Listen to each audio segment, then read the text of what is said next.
Olá pessoal, tudo bem com vocês? Mais uma sexta-feira, dia de Happy Hour com o educador Wesley.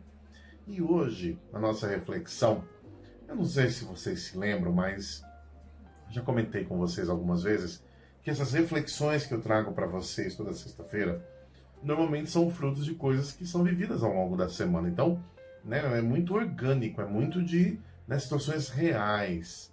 E eu trouxe dois pontos que fizeram parte do meu dia a dia essa semana com os meus alunos, para a gente pensar juntos sobre isso, porque eu acredito muito que essa reflexão nos beneficia a todos, a mim, que estou fazendo isso com vocês, e vocês que estão aí desse lado e que com certeza podem transmitir para outras pessoas. O primeiro ponto é quando a gente, de repente, tem um problema para resolver. Não é? Ao longo do nosso dia, nós temos inúmeros problemas a serem resolvidos. E aí é alguma coisa que não dá certo, é um equipamento que não funciona, é um aluno que falta, é uma situação de indisciplina, é um conteúdo que não foi bem trabalhado anteriormente, é um aluno que às vezes falta na sua aula particular e tudo mais. A reflexão que eu quero trazer, é o quanto a gente procura muito mais achar um culpado do que a gente procura achar uma solução, Então, não estou querendo dizer com isso que as pessoas não têm que ser responsabilizadas por aquilo que fazem. Elas têm, não tenha dúvida disso.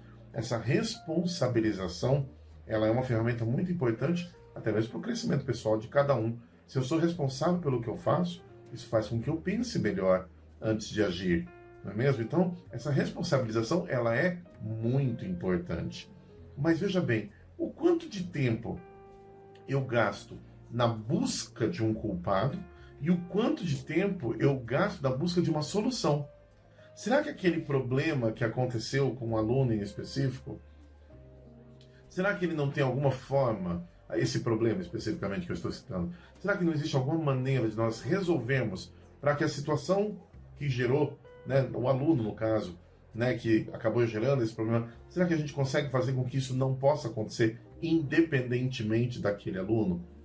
Entende? Não é? É mais ou menos, vou citar um exemplo aqui, de repente você tem um problema de cola na prova, e aí você, nossa, mas os alunos estão colando. Será que talvez, ao invés de ficar procurando um culpado, o Zezinho colou, a Mariazinha colou, será que talvez não vale a pena eu pensar numa solução? Como é que eu monto uma prova que não gere cola, que gere compreensão, que gere um desafio onde não dependa, por exemplo, dele olhar para o lado, que não dependa de uma memorização? Entendem? Esse é um exemplo, tem inúmeros outros, não é mesmo? Mas a ideia é, será que eu estou gastando mais tempo buscando um culpado, buscando um erro ou buscando uma solução?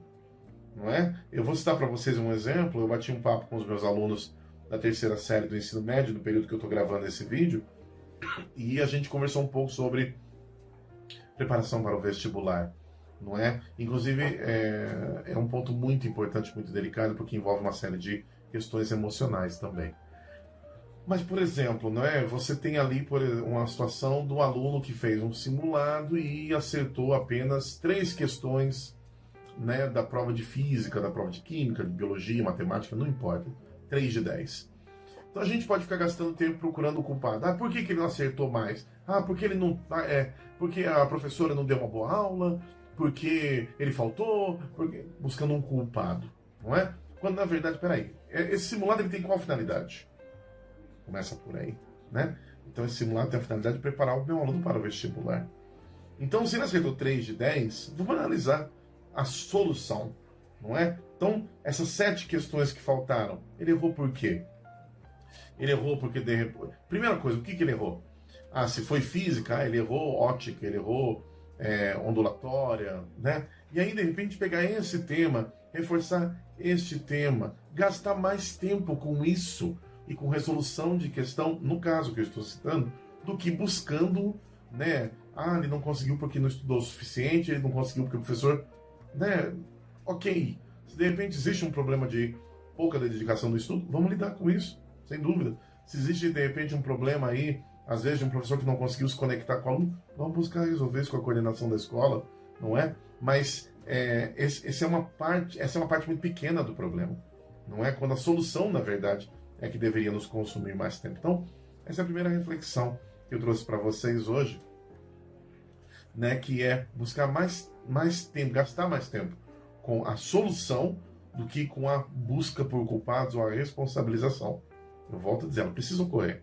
As pessoas precisam ser responsáveis por aquilo que fazem. Isso é muito importante para o crescimento de cada um.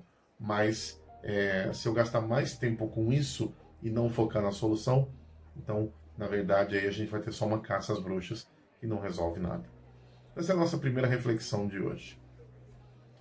A nossa segunda reflexão de hoje é justamente algo que vai um pouquinho nessa linha, mas que é um risco muito grande que a gente acaba enfrentando ao longo do nosso dia, que é o risco do maniqueísmo, não é? Né?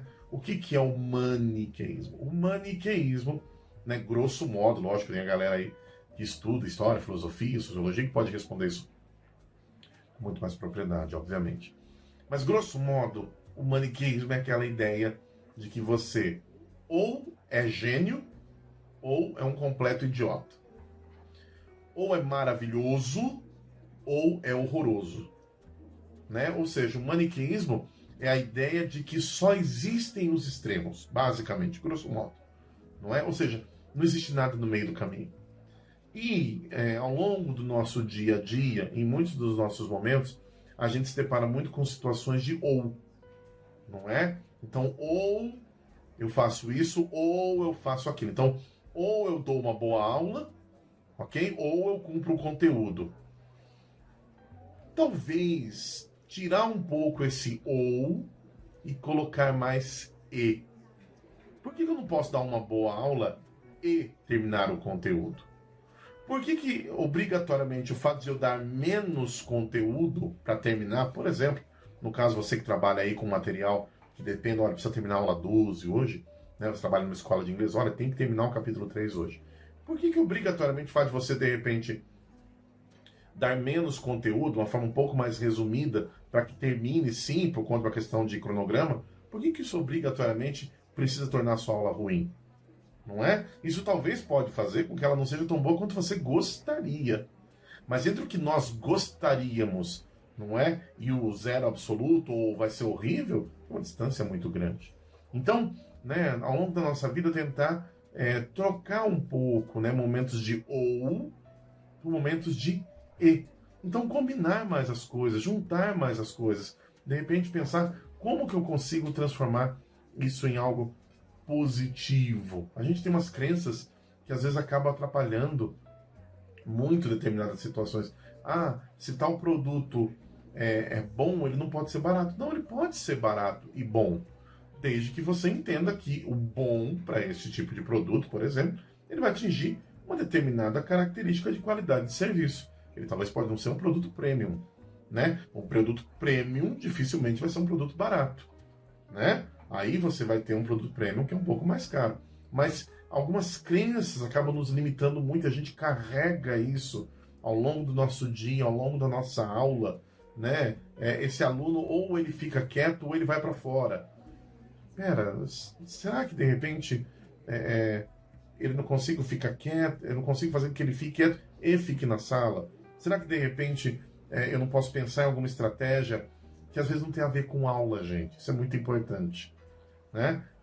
Às vezes, o fato desse aluno reagir desta maneira com a gente tem problemas anteriores. Não é? Nós já falamos sobre isso em outro vídeo, não vou voltar nesse tema agora. Mas a reflexão é justamente para a gente tentar sair um pouco do maniqueísmo, né? Um pouco menos de ou na nossa vida e um pouco mais de e, de combinar, de juntar coisas boas.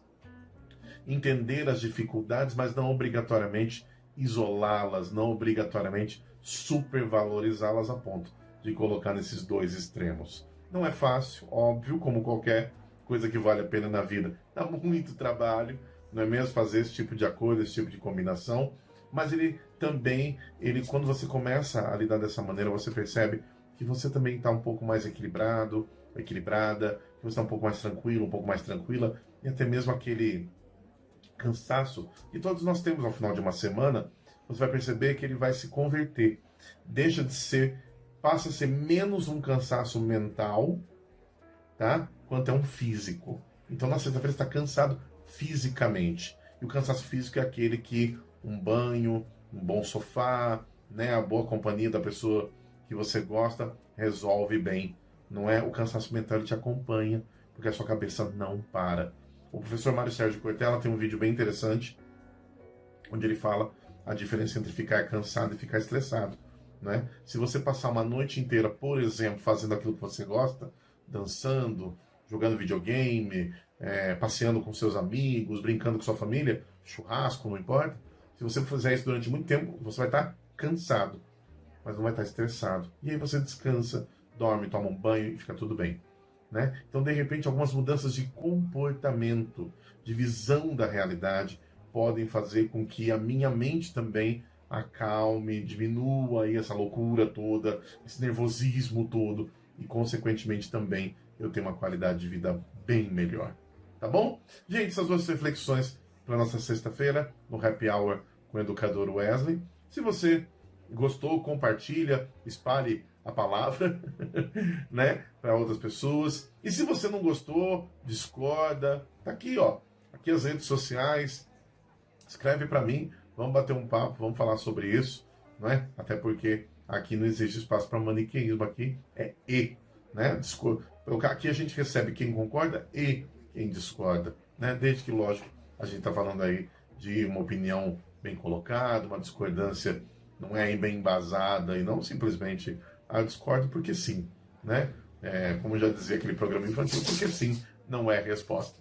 Tá bom? Uma ótima semana a todos nós. A gente se vê no próximo vídeo. Forte abraço.